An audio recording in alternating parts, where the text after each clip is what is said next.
The cold-blooded killing of Jessika Kalaher. The shocking truth behind her murder. True crime. Jessika Kalaher was a 27-year-old woman who lived in Austin, Texas, a vibrant and bustling city that matched her energetic personality. Born and raised in Texas, she had always been an ambitious and driven individual.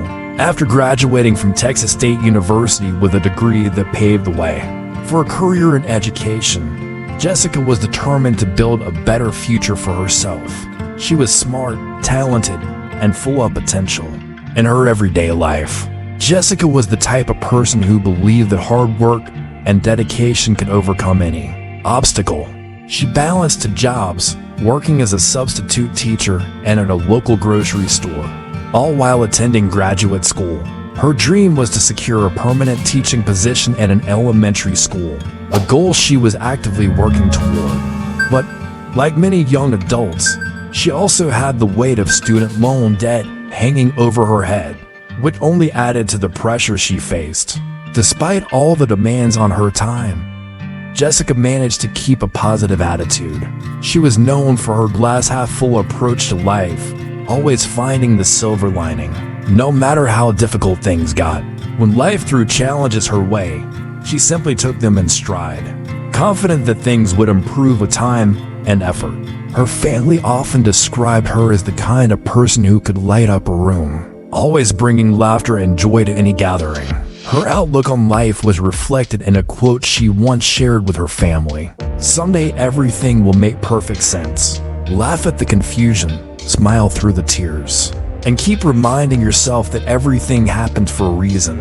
Those words captured Jessika's spirit perfectly, calm in the face of adversity, and always optimistic about what the future held.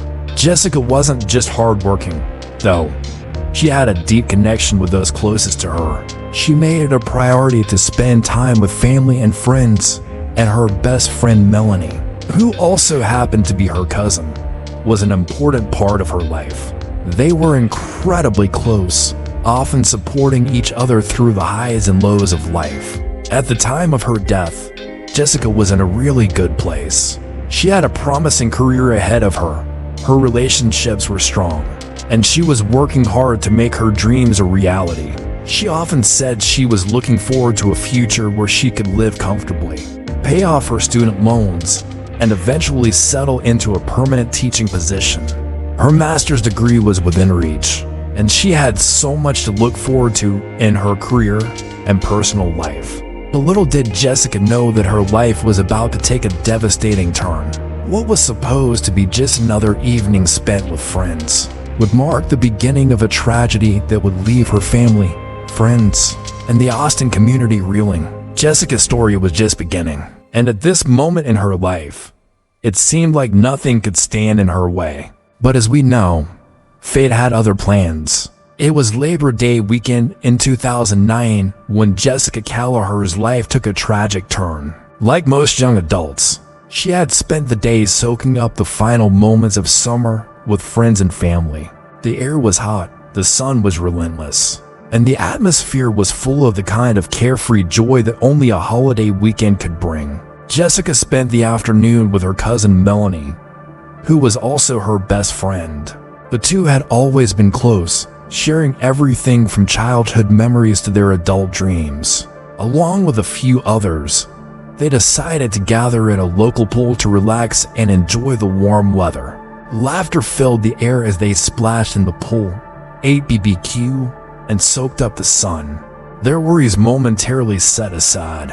It was the kind of day that Jessika cherished, one where she could forget about the stresses of her busy life, her job, her grad school workload, and the ever-growing pressure of student loans. She felt like she could finally unwind, if only for a little while. After hours of swimming and eating, the group decided to head to a local restaurant to grab a bite to eat. Jessika, who had work the next day, was mindful of how much she drank. She knew she needed to stay sharp for her shift and was determined to make the most of the evening, without overdoing it. After all, she was saving money to clear her student loans and couldn't afford to waste time or money on anything unnecessary. As the night wore on, the group moved to a nearby bar to play pool. It was a typical post-dinner activity, a way to keep the fun going before everyone called it a night. Jessika wasn't one to drink excessively, especially since she had to work the next day. She kept her drinks to a minimum, mindful of the early morning that awaited her. By just after midnight, the group decided to call it a night. Jessika was always the responsible one, so she volunteered to drive everyone home. She didn't want to leave anyone stranded, especially since she had a car and the others hadn't planned on driving. As Jessika drove Melanie and the others home, they chatted about the night, laughing and reminiscing about the good times they'd had. Melanie, who lived nearby, was the last one to be dropped off. As they neared Melanie's place, she offered for Jessika to stay the night, knowing how tired she must be from the busy day. But Jessika, ever the responsible one, declined the offer. "I need to make sure I wake up fresh for work tomorrow," she said with a smile. "And I still need to pick up some dog food and check on my pets." It was a decision that seemed harmless enough at the time. After all, it was only a short drive to the local Walmart, and she wanted to get some things done before heading home for a good night's sleep. Melanie hugged Jessika goodbye, watched her car drive off into the night, and went inside. Jessika, however, would never return home that night. What was meant to be a routine trip to the store would mark the last time anyone would see her alive. It was early the next morning when Jessika's best friend, Melanie, began to worry. She had woken up and, as was usual, checked her phone. It was then that she saw the missed calls and texts from Jessika's co-workers. The messages were asking where Jessika was, why she hadn't shown up for her shift at the grocery store. At first, Melanie wasn't overly alarmed. Jessika was the type of person who was always on time and never missed work without a good reason. It was uncharacteristic of her to simply not show up without letting anyone know. But when Melanie couldn't reach her, she began to feel a sense of unease. Jessika had never been one to phone in sick, especially not without a valid reason. So, Melanie started calling around, reaching out to anyone who might have heard from her. But with each phone call, her worry grew. No one had heard from Jessika. It was as if she had vanished into thin air. Her first thought was that maybe something had happened during her late-night trip to Walmart. It was strange for Jessika to not have called or texted her, especially when they had spoken just hours before. Melanie reached out to John, her brother, who was a police officer. Maybe he had heard something, or perhaps he could help in some way. John, too, had no answers. He had started his shift early that morning, but he hadn't seen Jessika since the night before. They live in the same apartment, so he assumed she was still sleeping when he left for work. But when he returned home later that morning, something was off. One of Jessica's dogs, a loyal companion, was acting strangely. The dog seemed agitated and distressed, clearly aware that something was wrong. John immediately began to search for her, hoping to find her at the apartment. But there was no sign of Jessika. He checked her room, her car, nothing. John, alarmed and deeply concerned now, called his colleagues at the police department. He requested that they track Jessica's phone. The last known signal was near the intersection of US Highway 183 and Walton Way in Cedar Park, a busy area full of shops, businesses, and traffic. The location seemed strange, but it wasn't a secluded spot by any means. The thought crossed John's mind that maybe Jessica's car had broken down, and that's why she hadn't made it home. He didn't waste any time. He and Melanie quickly drove over to the area, trying to find any sign of her. They didn't know what they would find, but something in their gut told them that something was terribly wrong. When they arrived at the intersection, they spotted Jessica's car immediately. It was a white Kia, parked outside of a Little Caesars restaurant. It seemed to be sitting in the same spot for a while, and they could see it from a distance. But when they got closer, the first thing that hit them was the smell. It was overpowering, a foul, nauseating odor that instantly filled the air. The windows of Jessica's car were rolled up, but the intense heat of the Texas sun had left the interior of the car sweltering. The smell was unbearable. Melanie and Sir, her boyfriend who had accompanied her, approached the car cautiously, unsure of what they might find. As they got closer, they saw Jessika slumped in the driver's seat. Her body was positioned awkwardly, her seat was reclined far back, much more than it should have been for someone who was simply driving home. The sight of her was gut-wrenching. Her hair was damp with sweat, and her skin was red, likely from the sunburn she had suffered in the car. There were visible marks all over her body. Her clothes were disheveled, and there appeared to be what looked like feces inside the car.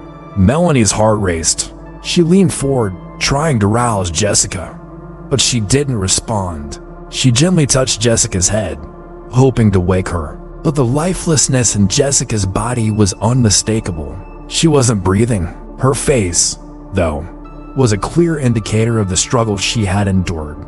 Sir, panicked, quickly dialed 911. My friend is in her car. I think she passed out, he said, trying to remain calm. But the urgency in his voice was impossible to miss. When emergency responders arrived, the scene turned even darker. Jessika had clearly been murdered. There were ligature marks around her neck, evidence that she had been strangled. There were also small hemorrhages around her eyes, indicating that she had been strangled not just once, but twice. The first time, it seemed, was some kind of cloth, likely the tie from her dress that she had been wearing over her bathing suit. The second time, much more sinister, had been with someone's hands. Her body was covered in bruises, scratches, and evidence of a violent struggle. Her wallet, cards, and car keys were missing. The only thing left behind was her phone, which was collected by the police for further investigation.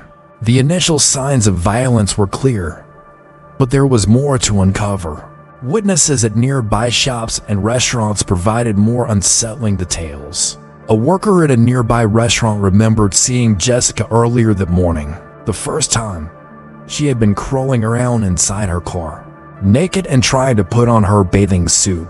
When the workers saw her again later, Jessika was sitting outside the car, playing with her hair.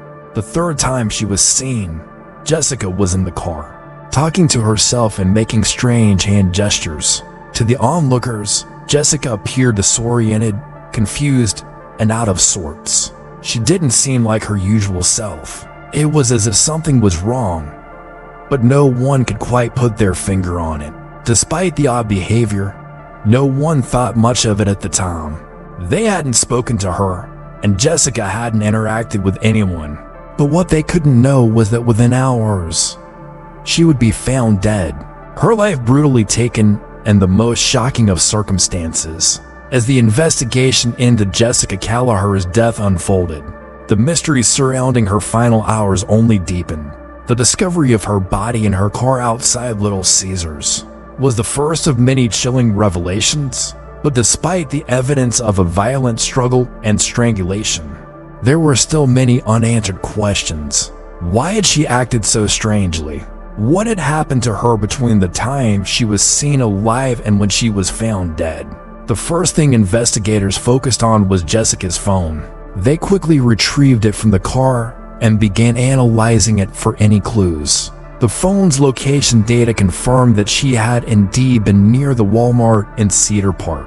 Earlier that morning, around 2 a.m., surveillance footage from the store gave them their first concrete lead.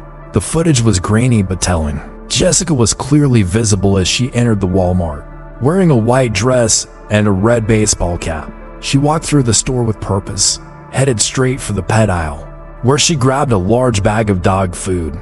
Nothing about her behavior in the store appeared out of the ordinary. She wasn't stumbling or acting strangely. She was, by all accounts, perfectly fine. But what happened next was more troubling. As Jessika left the store and headed back to her car, something changed. A man, whom investigators would later identify as Crispin Harmel, was seen following her from a distance. The man had entered the store just minutes before Jessika parked his truck some distance away and walked past her as she made her way to her car.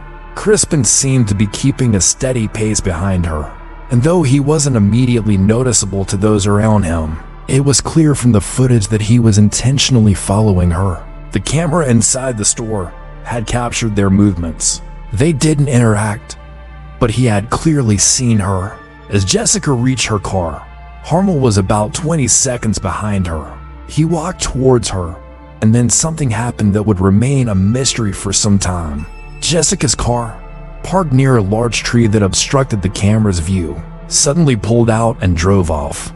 It was unclear exactly what had transpired in those 2 minutes that weren't captured on camera. But the troubling part was that the truck Harmel had been driving was still parked in the lot when Jessica's car left. Afterward, the footage showed the man getting back into his truck, speeding off from the scene. The next piece of evidence came in the form of Jessica's bank card. Just 20 minutes after her car had been parked outside Little Caesars, Jessica's card was used at an Exxon gas station. Surveillance footage from the gas station showed a man matching Crispin Harmel's description. It was clear that he had used Jessica's card at the pump. But the question remained, why was he using her card? And where had Jessica gone in the meantime? The police knew that this could be the break they had been waiting for. They released a public plea for information about the red pickup truck, hoping that someone would come forward with details about Harmel or his whereabouts. Meanwhile, investigators continued to scrutinize the footage and any other evidence they could find. The more they uncovered, the more they suspected that Harmel was involved. But they still didn't have enough to make an arrest. One thing that stood out to the investigators was the strange behavior Jessica had exhibited earlier in the morning. Witnesses described her as lethargic and confused, almost as if she wasn't fully aware of her surroundings. But what could explain this behavior? Melanie, Jessica's cousin and best friend, insisted that Jessica had not been under the influence of any drugs or alcohol. The toxicology report confirmed this. Jessica's system was clean. No drugs, alcohol, or medication were found in her body. This was a critical detail. If Jessica hadn't been under the influence of anything, then what had caused her erratic behavior? The theory began to form. Jessica had likely been strangled earlier that morning, and the effects of the strangulation had caused her to act in the way that witnesses described. She had been disoriented, confused, and unable to fully process her surroundings. The strangulation had cut off oxygen to her brain, leading to brain damage and unconsciousness. But it was not an immediate death. Jessica had remained alive for hours after the first attack, during which time she was likely unaware of what was happening around her. It became clear that Jessica had been the victim of a violent and deliberate attack. Harmel's actions were becoming more suspicious by the minute, and his behavior following the murder was only adding to the growing case against him. As the days passed following Jessika Kalaher's death, the investigation continued to take shape, but the questions kept mounting.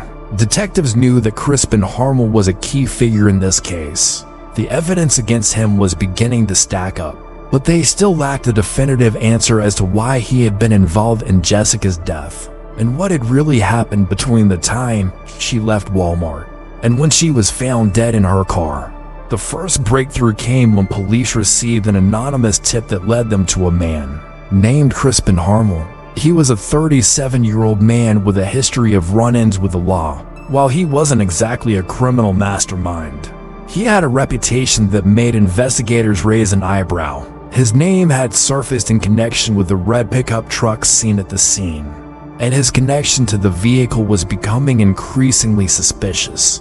Melanie, Jessica's cousin, had been vocal about how out of character it was for Jessica to meet someone at that time of night, especially a stranger.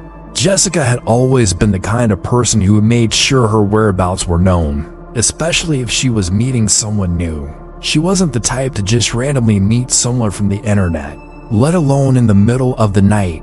But Crispin's story, when he was finally located and interviewed by the police, would only add to the confusion. He didn't seem to be overly surprised when the police showed up at his door. It was almost as if he was expecting it, and when he was brought in for questioning, he quickly admitted that he knew Jessica. However, his version of events was suspicious at best. Crispin told investigators that he had arranged to meet Jessica through a website called Lonely Housewife Hookups, He said that they had been talking online, and they had agreed to meet up at Walmart between 12:30 a.m. and 1 a.m. on the night Jessika died. According to him, they met in the parking lot, and Jessika had agreed to drive him to a nearby park. He claimed they had consensual sex in her car, and afterward, she drove him back to the Walmart.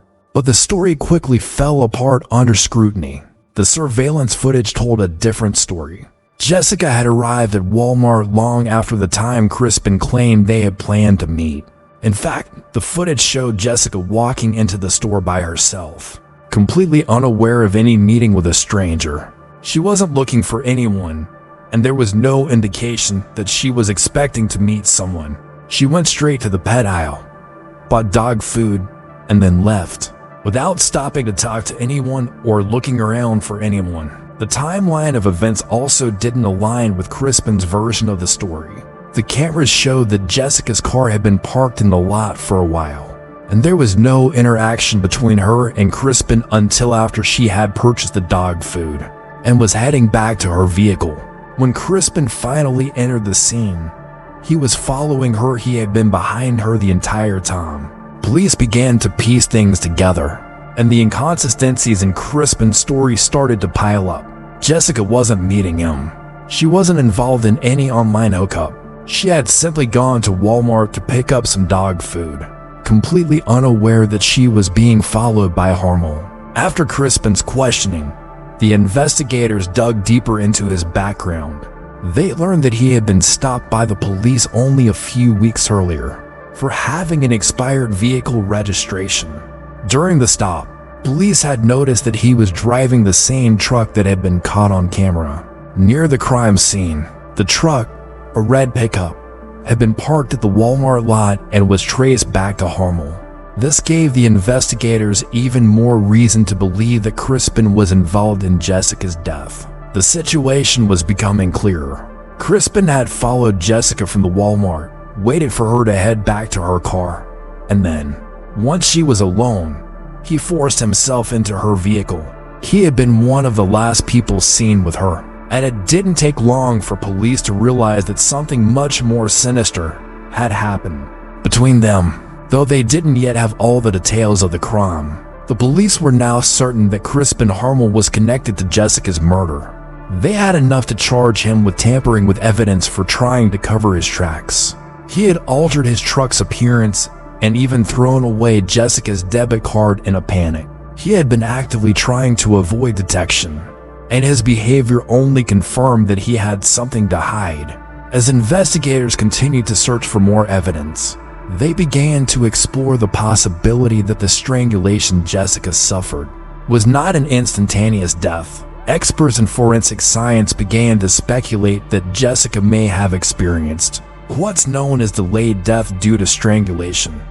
This was a crucial discovery, as it could explain her erratic behavior and the moments before she died. Jessika had been strangled twice, first with a cloth, possibly the tie from her dress, and then by someone's hands. But what the experts found was that strangulation doesn't always result in immediate death. Instead, it can cause the victim to lose consciousness and suffer severe brain damage, while still being alive 4 hours afterward.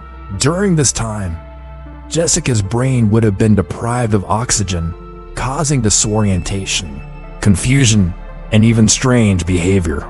This would explain why Jessika had appeared so out of sorts when witnesses saw her. She wasn't acting that way because she was drunk or under the influence of drugs. She was a victim of prolonged strangulation, and her brain was shutting down from lack of oxygen.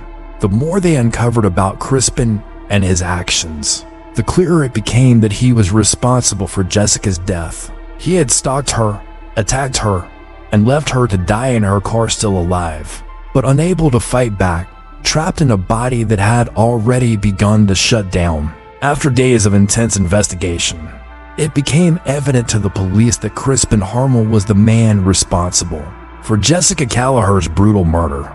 The pieces of evidence had come together, and the authorities were ready to take action. The conflicting stories, the surveillance footage, the forensic evidence all pointed to him. But even with all this, The hardest part was still ahead, bringing him to justice. Crispin was arrested, and his demeanor during the interrogation was telling. Unlike many criminals who would attempt to deny their involvement or provide alibis, Harmel seemed strangely calm. He didn't seem particularly nervous or surprised by the police's interest in him, but the evidence against him was overwhelming, and his behavior suggested he knew that he was cornered. As investigators reviewed the evidence, they found that Crispin's alibi was full of holes. His claims of meeting Jessika through the Lonely Housewife Hookups website were completely fabricated. There were no records of communication between him and Jessika on any platform, and no evidence that she had ever planned to meet him. This was a key turning point in the case. His entire story was a lie designed to cover up his intentions. Meanwhile, Jessica's family was left devastated by the realization that their beloved daughter, sister, and friend had been so brutally taken from them. Her cousin Melanie and her brother John, both law enforcement officers themselves, struggled to comprehend how someone so full of life could have been snatched away so violently. The pain of knowing that Jessika had likely suffered in her final hours was unbearable. Jessika had been in the prime of her life, working hard to achieve her goals, dedicated to her education, and excited for the future. She had so much potential, so many dreams she had yet to fulfill. But instead of a bright future, she was met with a tragic end, leaving her family and friends to pick up the pieces of their shattered lives. The psychological toll on Jessica's loved ones was immense. Melanie, especially, struggled with feelings of guilt and confusion.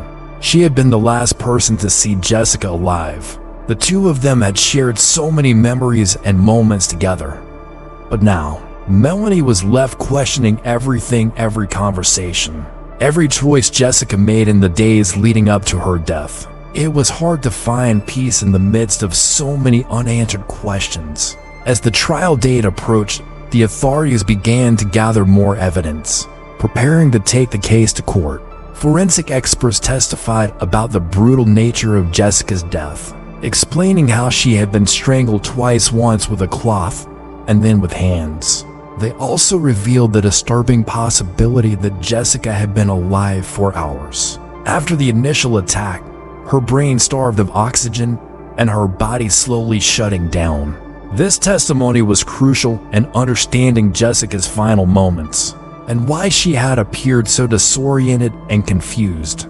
The strangulation had caused severe brain damage, leaving her in a state where she could not properly respond to her surroundings. In addition to the physical damage, the experts also explained the physiological process of delayed death from strangulation. How a victim may still appear alive for hours after the initial attack, but ultimately succumb to the effects of oxygen deprivation. It was a heartbreaking detail, adding yet another layer of tragedy to Jessica's death. The trial was a long and emotionally draining process. Crispin Harmel's defense team tried to discredit the evidence, but the case against him was irrefutable. The DNA evidence, the surveillance footage, the timeline of events that all pointed directly to him. There was no doubt that he had followed Jessika, attacked her, and left her to die in the heat of the day. The prosecution also presented a key piece of evidence that helped solidify their case: Crispin's own actions after the murder. After using Jessica's debit card, he had gone to great lengths to change the appearance of his truck and dispose of any evidence that could tie him to the crime. He had shown no remorse for what he had done, and his attempt to cover his tracks only proved his guilt. Finally, after a long and arduous trial, the jury found Crispin Harmel guilty of capital murder. The verdict was a bittersweet victory for Jessica's family. While they were relieved to know that Harmel would never again have the opportunity to harm another person, the pain of losing Jessika would never truly go away. The sentencing phase followed shortly after the guilty verdict. Harmel was sentenced to life in prison without the possibility of parole, while Jessica's family and friends hoped that this sentence would bring some sense of justice. They knew that no punishment could bring back the woman they had lost. Jessica's funeral was an emotional and heart-wrenching occasion.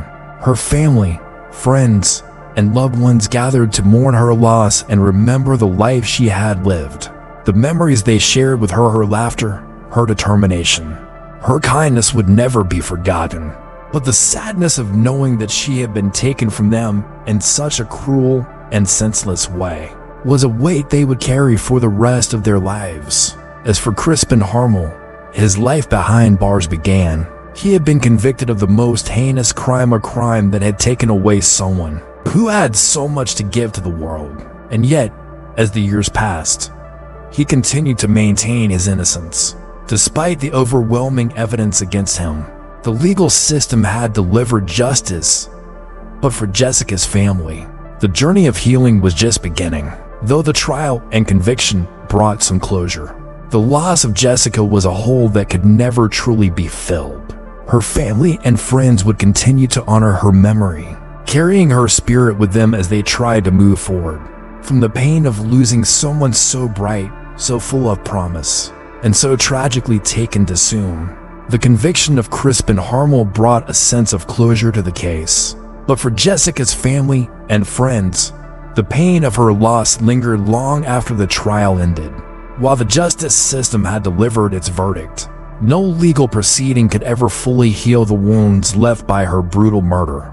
Jessika's family, particularly her cousin Melanie, who had been so close to her, struggled with the constant weight of grief. Melanie had lost not only her best friend, but also a piece of herself. The bond they shared was deep, and the idea that Jessika would never again walk through the door, laugh at silly jokes, or offer words of encouragement felt unbearable. It's hard to imagine what it must have been like for Melanie to go through every day, knowing that the person she had spent so many years with was suddenly and violently gone. In interviews, Melanie described how some days were easier than others, but even in the better moments, there was always a sense of something missing. The memories of Jessika were bittersweet, full of love and laughter, but now tainted by the way her life had been cruelly stolen. For Jessika's brother, John, the impact was equally devastating. As a police officer, he had seen his fair share of tragedy, but this hit close to home. Not only had he lost his sister, but he had also been forced to confront the reality of what had happened to her in a way no one should ever have to. The emotional toll of seeing someone you love endure such a horrific fate can be overwhelming. For John, there was the added weight of knowing that as a police officer, he had been involved in the investigation, trying to piece together the puzzle of his sister's final moments. But despite the professional distance he tried to maintain, the truth of it all, his sister's suffering, and the injustice of it, was something that stayed with him every day. The search for healing. In the months and years that followed Jessika's death, her family members began the slow process of healing. But healing didn't mean forgetting. How could they forget? Jessika's absence was a permanent void, and while time dulled the raw pain, it never fully went away. Some days, Melanie would talk about how she missed the small things the most. The phone calls, the random check-ins, the laughter that used to fill her day. For her, those everyday moments with Jessika were what she treasured most. They had been through so much together. Jessika had been there for Melanie during tough times, and Melanie had been there for Jessika as she worked tirelessly toward her dreams. It was a connection that couldn't be replaced, and the loss of that bond left Melanie with a sense of emptiness that no one could fill. For Jessika's parents, the grief was different but equally painful. They would never walk their daughter down the aisle, never hold their grandchildren, never experience the joy of seeing her achieve all the things she had worked so hard for. The dreams they had for Jessika's future were shattered in an instant. The hardest part for them was knowing that Jessika had been stolen from them so violently. It wasn't just the loss of their daughter, it was the way she was taken, with so much suffering, and the unanswered questions about why. The idea that someone could so callously take her life left an indelible mark on their hearts. Despite their grief, Jessika's family also channeled their pain into honoring her memory. They wanted the world to know the bright, beautiful woman that Jessika had been. Her life was full of promise and potential, and they weren't going to let her be remembered for just how she died. They shared stories of her achievements, her dreams, and the impact she had on those around her. The community, too, rallied around Jessika's family. Many people in the local area had known Jessika, and they, too, felt the pain of her loss. In the months following her death, memorials were held in her honor. Friends and family gathered to remember her and celebrate the kind of person she was: kind, hardworking, and full of life. The continued impact of the case. The case itself continued to have a ripple effect even after the trial ended. For many, it was a reminder of the dangers that can lurk in the most ordinary places like a parking lot at Walmart, a place many would have considered safe. It also sparked conversations about the prevalence of violence against women and the need for greater awareness and prevention. For some, the case served as a cautionary tale reminding people to be vigilant, to trust their instincts, and to always let someone know where they're going, especially when meeting someone new. But for Jessika's family and friends, the real lesson was one of resilience. Jessika's legacy wasn't just one of tragedy, it was also one of strength. Despite the pain, her family continued to move forward, carrying her memory with them. They became advocates for other families affected by violent crimes, hoping that their experience could help bring attention to issues like domestic violence, online predators, and the importance of personal safety. In interviews, Melanie spoke about how she had tried to turn her grief into something positive. She channeled her pain into charity work, volunteering for organizations that help survivors of violent crimes. Though it never fully erased the pain, it gave her a way to feel connected to Jessika's spirit. She knew that Jessika would have wanted to make a difference in the world, and this was her way of honoring that. Crispin Harmel, life behind bars. As for Crispin Harmel, he continued to serve his life sentence in prison. He would never again have the chance to walk freely in society. But for Jessika's family, the punishment didn't change the fact that their loved one was gone. Harmel's conviction, while bringing a sense of justice, didn't undo the harm he had caused. He would never face the consequences of his actions. In the way that Jessika had faced her final moments, the system had done its job, but no amount of punishment would bring Jessika back. A final tribute. Despite the passage of time, Jessika's memory remained alive in the hearts of those who loved her. Her story was told over and over again by her family, her friends, and even strangers who had been touched by her tragic fate. Jessika's name would never be forgotten. She would forever be remembered as the kind-hearted, driven young woman whose life was taken too soon by someone who had no regard for her humanity. Her family held on to the hope that, in the end, Jessika's story would make a difference, that her life, though brief, would inspire others to live with purpose, to cherish the moments they have, and to never take a single day for granted. For Melanie, John, and all those who loved Jessika, life would never be the same, but they had learned to live with the pain, finding a way to honor her memory and to ensure that Jessika's legacy of kindness, ambition, and love would never be forgotten. Jessika Kalaher's tragic story is not just a painful reminder of one life stolen too soon, but a call to each of us, a call to be more vigilant, more aware, and more empathetic in our daily lives. The truth is, crimes like this can happen anywhere, to anyone. It is our duty to stand up against violence, to speak out when something doesn't feel right, and to protect the vulnerable and our communities. Let Jessika's story remind us of the importance of safety, the need for vigilance, and the power of unity in preventing violence. It's up to us to create a world where people feel safe, where the light of love and compassion shines brighter than the darkness of hatred and cruelty. We must work together to ensure that no other family has to experience the pain that Jessika's family has faced. A prayer for Jessika. We gather our hearts together in prayer for Jessika Kalaher, a life taken far too soon. We ask for peace for her soul, for comfort to surround her family and friends, and for strength to help them carry on in the face of such a devastating loss. May her memory live on as a beacon of hope, love, and resilience. We pray for her loved ones, especially her cousin Melanie and her brother John, that they may find peace amidst the storm of grief. May they be wrapped in the warmth of their shared memories, the strength of their love for Jessika, and the support of those who surround them.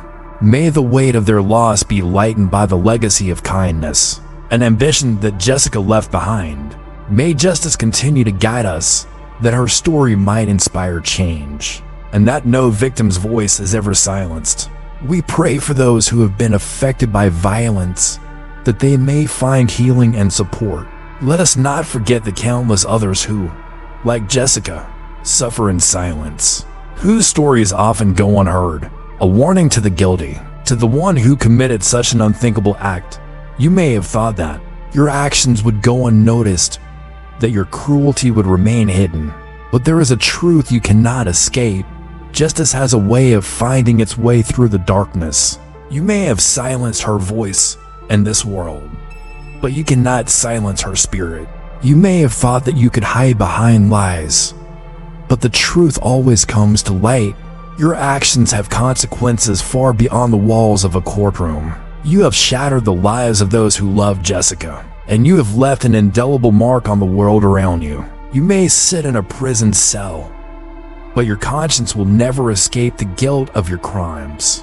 The weight of your actions will follow you for the rest of your life. Know this, the pain you cause cannot be undone, but justice will continue to stand against you. Your days of freedom are gone, but there will never be a day where you are free from the knowledge of what you did. The families you destroyed, the hope you extinguished, those things cannot be erased. Let this serve as a warning to anyone who dares to commit such heinous acts. The price of violence is steep, and no crime, no matter how carefully planned, will ever go unpunished. May your conscience weigh heavy with the truth of what you've done, and may you come to understand the gravity of your actions.